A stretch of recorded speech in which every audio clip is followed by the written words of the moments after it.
The Book of the Negroes is a historical novel about 3,000 black enslaved Africans who escaped during the Revolution War and were evacuated to Nova Scotia's Free People of Color. This takes place in 1745 in Africa in a small village called Mallet.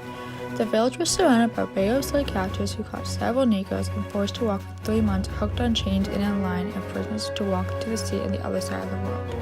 Antimita quoted, "It seemed like we traveled to the other side of the sun. On this side of the world, the sun was one doubt and not to be trusted."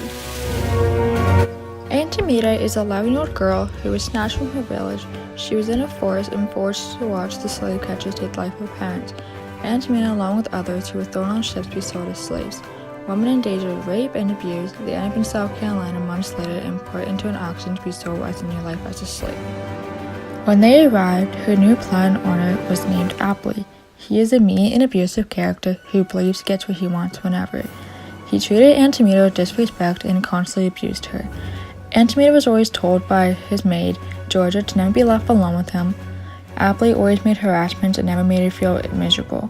He always punished Antimita by rape, getting spat on, thrown onto the floor, and even cutting her hair. Antimita remains strong and tries her best not to get in trouble to avoid this kind of abuse. A man named Turkia is the other main character in this novel who had been forced to assist the slave traders because they told him that he would be sold away. But then later on he was thrown on board with the rest of them being tricked on. He became Antimita's friend, which had a hard trust in him, but they grow a relationship as they each other's backbone as they get to know each other. When the slavery sale came, they were forced to be apart. Later during the teen years, Antimita and Turkia reunited again and they fell in love.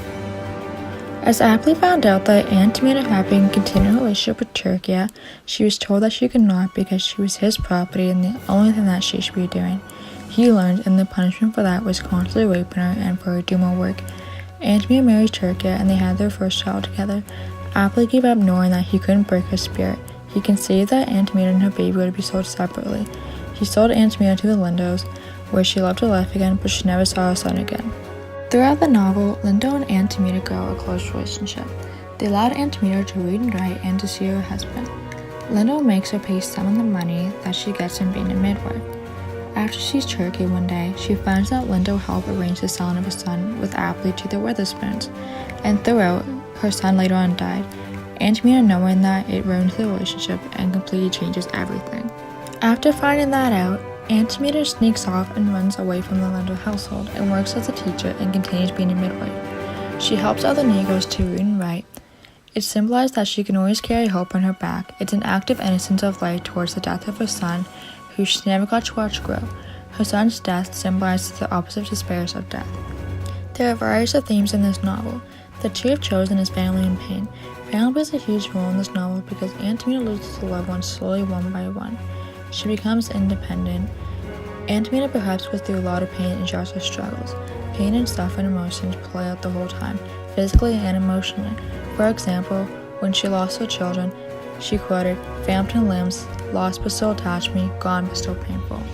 Antimita and Turkia decided to take off to Nova Scotia to start the new beginning. They wanted to have a second child where it wouldn't be taken away from them. They wanted to live in peace, and the only way to do that was to go to Nova Scotia. As they were about to take off, Appley put a warrant out for Antimita as a runaway slave and she's under arrest. She was taken away from her husband again and her only chance of freedom. Antimita finds out that she was pregnant again when she got out of jail, but Appley did not accept. Fall came and Turkia left onto the Joseph ship, became a free man of the slavery to continue his new life to be with Antimita and their family. After Turkia is on the ship, Antimita finds out that the ship had crashed and Turkia along with other passengers died. Months later, Antimita had her second child with Turkia in sight and named her daughter May. I relate my book to Kill a Mockingbird because this is a tension of reason versus racism. Because in the 1700s, there was no true reason why to hate, it was because of the skin color, and eventually, people's racism took control. These two novels are very much alike. They both show victims of color injustice for their lives wishing for their freedom. Tom Robinson and Antimita both have similarities and connect with the same themes and tensions. It's because these two characters experience racial injustice and innocence. Antimita decides to take off, but then Lindo finds her and throws her into the Revolution War. She had more freedom with the favor in return. The list of the British loyalists reporting slaves rewarded them with a state pass to Nova Scotia because of Aunt Amita's ability to read, write, and translate the different languages.